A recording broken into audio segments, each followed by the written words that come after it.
বিশ্বকবি কবিগুরু রবীন্দ্রনাথ ঠাকুরের স্বদেশ পর্যায়ের একটি গান। গানটি হচ্ছে শঙ্খচের বিহ্বলতা নিজের অপমান।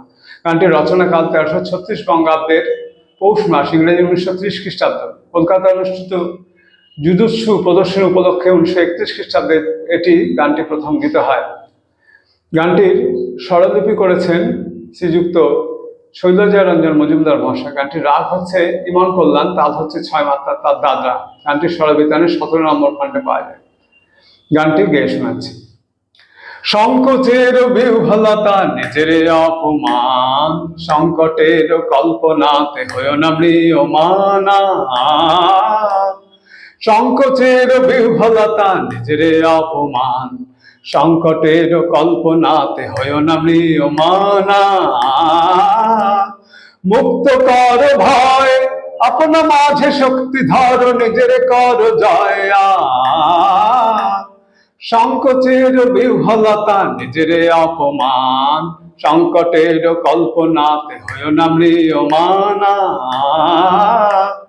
দুর্বলের রক্ষা কর, দুর্জনের হানো, নিজের দীন নিঃসহায় যেন কভু না জানো।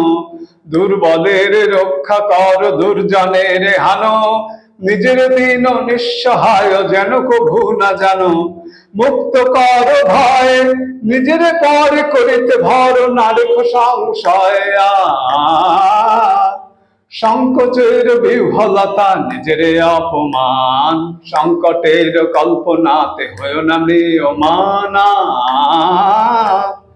ধর্ম যবে শঙ্খ রবে করিবে আহ্বান, নীরব হয়ে নম্র হয়ে পণ করিও প্রাণ। ধর্ম যবে শঙ্খ রবে করিবে আহ্বান, নীরব হয়ে নম্র হয়ে পণ করিও প্রাণ। মুক্ত কর ভয়ে, দুরূহ কাজ নিজের দিও কঠিন পরিচয়। সংকোচের বিহ্বলতা নিজের অপমান, সংকটের কল্পনাতে হয়েও না ম্রিয়মাণ। মুক্ত কর ভয়, আপনা মাঝে শক্তি ধর, নিজের কর জয়। সংকোচের বিহ্বলতা নিজের অপমান।